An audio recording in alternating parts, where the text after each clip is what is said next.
Hey guys, it's Nat and today I'm going to share with you my February wrap up. So in February I actually ended up finishing 6 books and I also have again 2 DNFs. So 2 books I did not finish. I think for the rest of the year I'm going to keep including my DNFs because it's really interesting to see what I actually ended up giving a shot and what I just ultimately felt like was not a book for me. I'm a very avid supporter of DNFs because our time, especially our reading time, is precious, so we shouldn't waste it on just mediocre books or books that we don't think we're gonna like. Anyway, that's a spiel for another day. So I'm gonna start off with sharing the 2 books that I DNF'd and then we will dive into the 6 books I ended up finishing. Let's just get on into the DNFs first. So the first book I ended up DNFing is When the Moon Hatched by Sarah A. Parker. So this is the first book in the Moonfall series. I kept seeing this book everywhere. I thought it was going to be interesting because I think there's dragons and also it's something to do with the moon. That's all I know. I actually have the blurb in front of me, but I can't be bothered to read it. So basically at the bottom, I will read this part. It says, When the Moon Hatched is a fast-paced fantasy romance for fans of witty banter, strong sassy protagonists. Beneath the cover is an immersive, vibrant world with mysterious creatures, a unique magic system, and a love that blazes through the ages. I ended up DNFing this 7 to 8% into the book as I just couldn't get into it and I found it very boring. I remember at the beginning of the story we had the main character, don't remember her name. She ends up going undercover to meet one of these guys that kills women. She was a performer, apparently she has a beautiful singing voice, and then she tries and kills this guy, but then this other guy comes and I think she does end up killing the bad guy. But yeah, it's supposed to be also a romance between the girl and the mysterious guy that she met at this job that she had. I think she's supposed to be kind of like an assassin or something. I've seen a lot of people DNF this book. A lot of people say that the magic system doesn't make sense, and a lot of people say it's not fast-paced at all. And this is a really long book, so I just decided to DNF it. Then we have the last book that I ended up DNFing in February, and that is None of This Is True by Lisa Jewell. So this was a thriller, mystery, crime book that I was very excited to read. It's basically about this woman called Alex Summer and Josie Fair. They end up going to a restaurant, they don't know each other. They're at the same restaurant on their birthday. It's their 40th birthday or something. Josie ends up going up to Alex's because she hears that it's her birthday and she's like, "You're my birthday twin." Alex, she runs a podcast where she interviews women and how they go through changes in their life, I think, and keeps meeting Josie randomly, she thinks, and yeah, she decides to make a podcast about her. I think she was getting bored with doing the other types of podcasts, that she wanted to try something new, and yeah, Josie was there. She does end up realizing that Josie isn't as innocent as she thought she was gonna be. There's some dark stuff going on in her family. I actually ended up getting into this book 47% into it, and that means I got to part 2 or book 2 in the book. So this is where the story was supposed to get even more crazy and we were going to uncover everything that happened with Josie's family. But this book was putting me in such a bad reading slump. Sadly, this book wasn't for me. Okay, now on to the exciting part, the books I did end up finishing in February. So the first book is Welcome to Hyunam-dong Bookshop by Hwang Borum, and it's translated by Shanna Tan. So this was actually a reread for me. I read this book back in 2023. I picked it up in Korea. I absolutely love this. This is a contemporary, cozy book about a bookshop and the owner and everyone that's involved with the owner or anyone that works for the bookshop. So basically we have Young-ju, who had it all. She was married, she had a successful job, but one day everything just starts crumbling down because she feels very drained. So she ends up divorcing her husband and she ends up opening a bookshop because she has enough savings to open a bookshop. At first she's the only one working there, but then she slowly starts hiring people. We end up seeing not only her life and what she goes through and the little tidbits of good advice that she gives the reader, but we also see from the coffee maker that works for her later on, just so many people. And I think why I love this book, because I did give it 5 out of 5 stars again, and as I said, this is my second time reading it. I ended up highlighting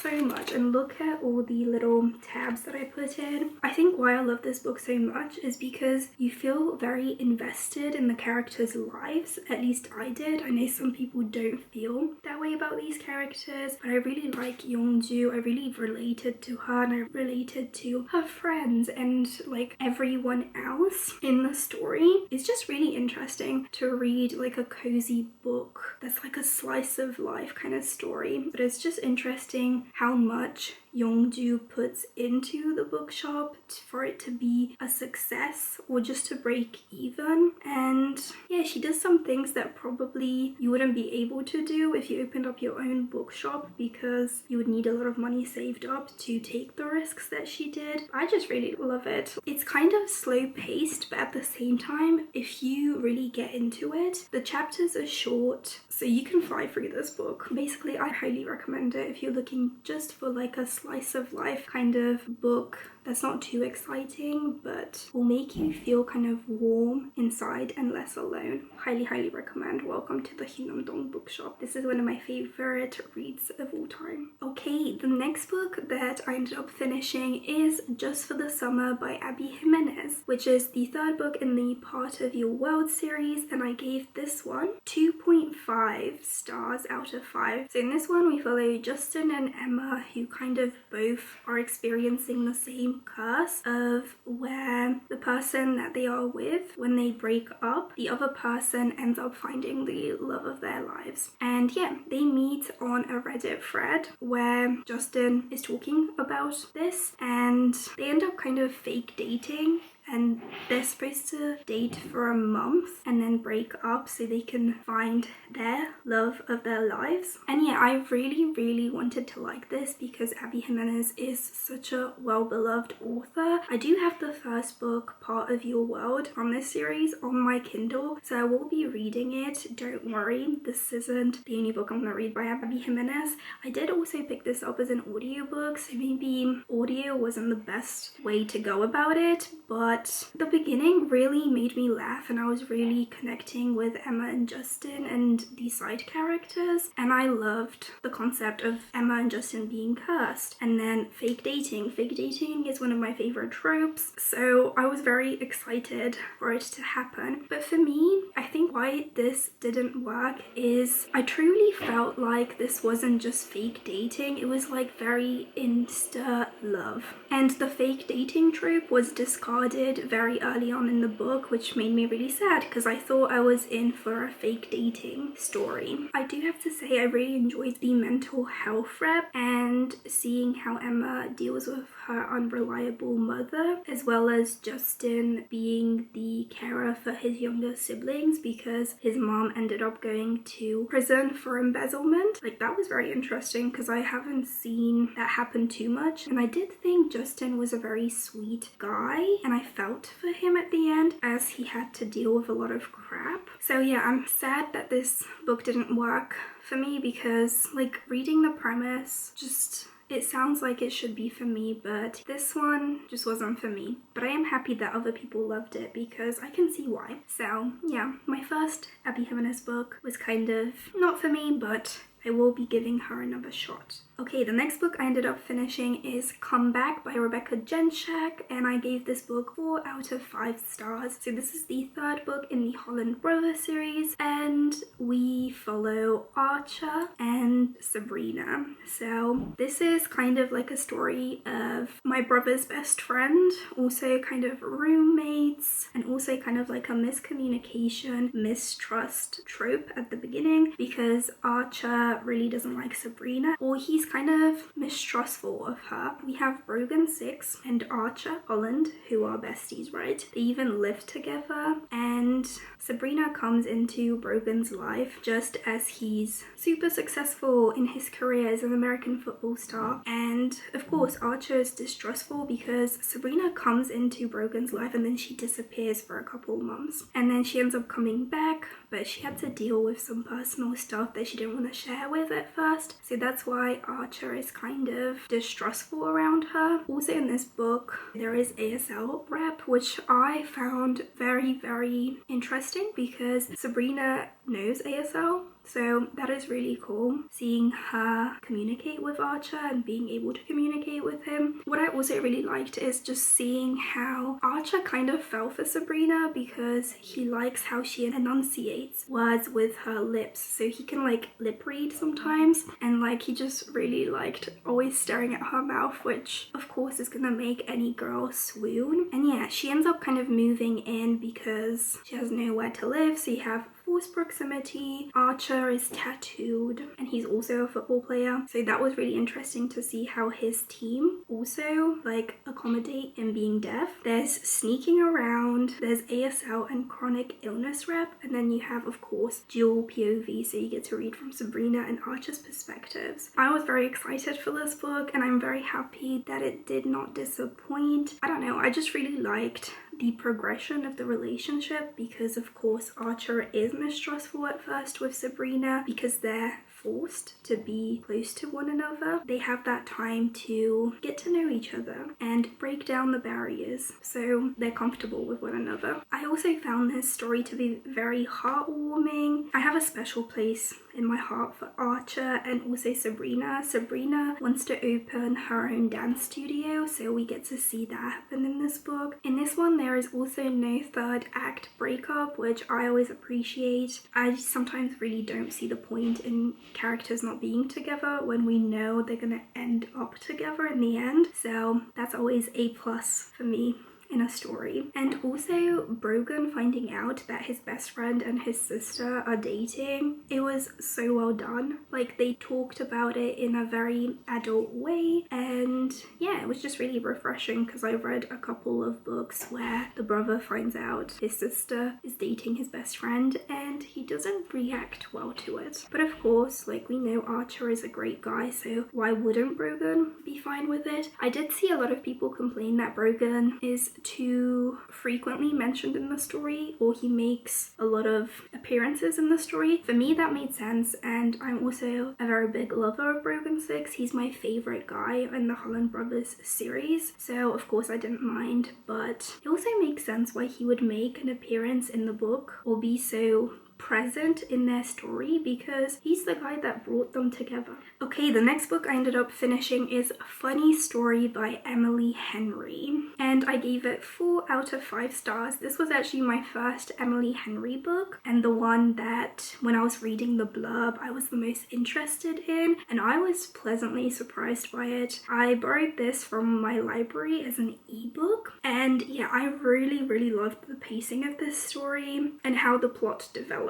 So if you don't know what the story is about, it basically follows Daphne and Miles' relationship, and why it's called Funny Story is because of how they got together, kind of. So basically Daphne is engaged to Peter and Miles is with Peter's best friend. So for as long as Daphne's been with Peter, Peter has always said there's nothing going on with Pedra, my best friend, who Miles is with. So of course Daphne ends up saying yes to Peter's proposal, and then they end up moving in together before the wedding. And then one day Peter comes to Daphne before the wedding and he says, you know what, Petra kind of told me she loves me and I think I want to be with her, so you have a week to move out. I'm going on a trip with Petra, bye. So that doesn't leave Daphne with a lot of options options, so she ends up moving in with Miles. They end up being like roommates, and at first I was like, Miles is so different from all the other guys. He works at a winery, but like when we first meet him, he's got a beard, he's kind of scruffy, and he smokes weed because he's still recovering from his breakup with Pedro, which I found very refreshing. And then we have Daphne, who is kind of very upset about what happened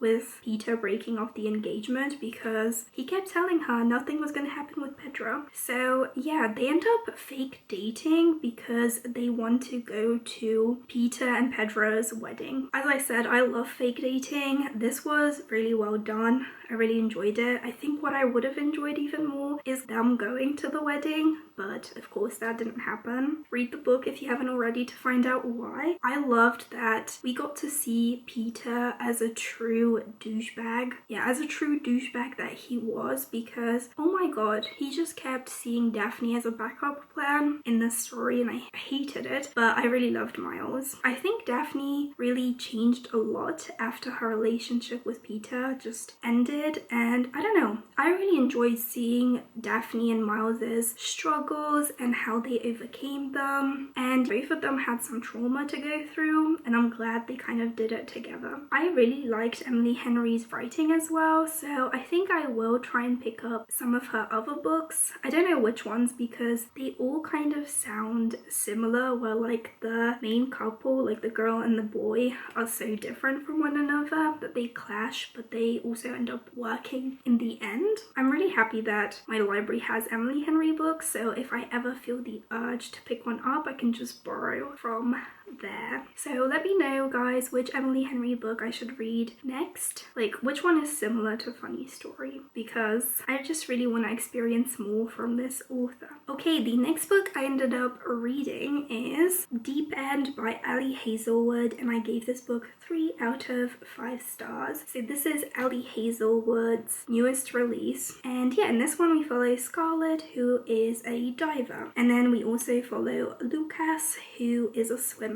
And basically Scarlett finds out that Lucas likes subdom relationships because of his ex bestie. What was her name? Penelope? Yeah, her. And yeah, they kind of end up going into this subdom relationship because he wanted to try out some stuff with Scarlett. Basically both of them are dealing with a lot of stress because they compete at an Olympic level for their sports, so for diving and for swimming. They also kind of deal with university struggles because both of them are training or are wanting to go into the medical profession, so there's a lot of studying to do with that. I actually did a reading vlog for this book, and the next book that I finished, Slapshot, there's your little spoiler, but we'll talk about the Slapshot later. So if you want to see more of my thoughts on this book, definitely check it out. I will leave a link to it in the description box and also somewhere in the corner. But to summarize my thoughts, I was very excited for this book to come out. Also, I like the exploration into more kinky stuff. I did realize that subdom relationships aren't for me because they make me feel kind of uncomfortable. I don't like it when one character has more control over the other, even though in this instance that wasn't really the case. So the first 3/4 of the book I was really enjoying. I actually had so many tabs that I took out because I'm selling this book, and then after chapter 58 it went downhill for me. There were things happening in the story that made me feel uncomfortable, and after chapter 58 I was just kind of shell-shocked gobsmacked that the last like 50 to 80 pages of a book could do a 180 for me in terms of my enjoyment, because I was really enjoying Scarlett, I was really enjoying Lucas. I liked seeing their like relationship even outside of the sexual realm, but I had to deduct 1 star for a side character, which I don't think I've ever done. I hated Penn with a passion. That is probably a spoiler because because she ends up befriending Scarlett and she's the one that gets Lucas and Scarlett together. But I don't know, she rubbed me the wrong way, and I just felt like Scarlett should have taken a break from Pen for a long time before letting her back in her life. Also, Lucas, I really like him, but he did something in chapter 58 that I felt very uncomfortable with. So yeah, with Pen, I couldn't see Ali Hazelwood being able to redeem her because she did some shitty things, and I'm disappointed, but I can't love every book that Ali Hazelwood puts out. So I did enjoy the diving and swimming aspects, and I loved Lucas's brother Yan. So I had some problems with this book, but ultimately I am happy I read it because I still had a fun time for 3/4 of this book. So 3 out of 5 stars from me. Okay, and the last book that I ended up finishing in February is Slapshot by Chelsea Corto, which I gave 5 out of 5 stars to. This is the 3rd book in the DC Stars series, and we follow Hudson Hayes. He's a star defenseman for the DC Stars, and he needs help because he needs a chef, like a private chef. So in comes Madeline Galloway, who is looking for a job. She starts off in Vegas as a chef for a Michelin star restaurant, but the restaurant ends up being bought by like a new owner, and they end up letting everyone go from that restaurant. So yeah, Madeline remembers that she met Piper at one of the DC Stars games because her daughter Lucy is a big fan. So she ends up calling Piper and asks if she knows about any chef positions. So Madeline at first is a little bit iffy about becoming a private chef because she's used to working in a restaurant, but she ends up taking the job, moving out to DC. This story is the perfect slow burn romance if you're looking for one. There's forced proximity because not only is she his private chef, but she does end up moving in because it's the best option for her. Hudson Hayes is one of the sweetest guys ever. He has dogs. He is just very understanding, and he really cares for the people around him. And why I think this worked for me, why I personally love a slow burned romance like this, there is no romance until like the 50% mark, maybe 60% mark. They really start off as employee-employer, but then they quickly become friends. Hudson takes interest in Lucy, Madeline's daughter, who is deaf. Like, she was born deaf. One of the reasons why Lucy's dad is not in the picture is because he divorced Madeline pretty much as soon as he found out that Lucy was deaf, because he just couldn't deal with it. So that's why Madeline has kind of been iffy when it comes to dating, because most people treat Lucy as kind of an inconvenience, and Hudson never does that. So yeah, I really enjoyed seeing their relationship grow so organically and so slowly, and they really had a solid foundation before they delved into the romance. Also, I always loved Hudson in the previous books. Like, he was a very good friend to Maverick, to Emmy, to Piper, to Liam. So just seeing his happily ever after, because he is a romantic at heart and it hasn't been going well for him in dating, like seeing him have a successful relationship again with someone as great as Madeline was just so nice to read about. This book also made me cry because Hudson and Maverick's friendship is something I look for in friendships. I just love how close they are and how they will do anything for one another. At one point, because Hudson is also dealing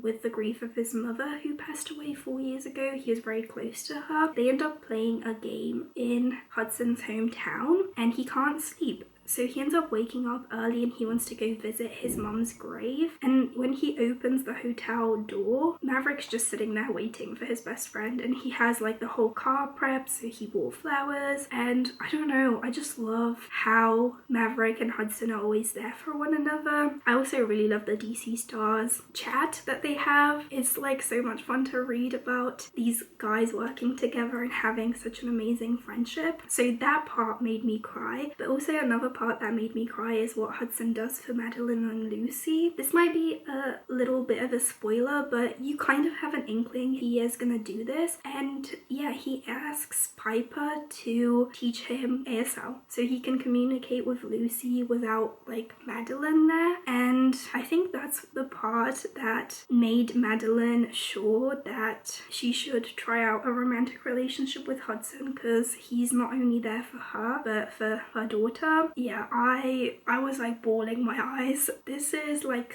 what I love in romance, truly. I think after the 85% mark, I did find some of the parts, some of the chapters to drag a little bit, so it could have picked up pace, but that's only like the last 50 pages of the book, and that still didn't take away the enjoyment of the whole story. So 5 out of 5 stars from me. Definitely my favorite book that I read in February, and definitely my favorite release of February at the moment that I've read. So yeah guys, those are all the books that I ended up DNFing and also finishing. So let me know what you ended up reading in February, as I would love to know. And let me know your favorite book that you read in February, as if you couldn't tell already, mine are definitely Welcome to Hyunam-dong Bookshop, which was a reread for me, and then Slapshot, of course, which was a new read for me. This book is also on KU, so if you have Kindle Unlimited, read it on there. You will not be disappointed. So I hope you guys enjoyed, and if you stayed until the end, I really appreciate you, and I'll see you in my next video. Bye guys.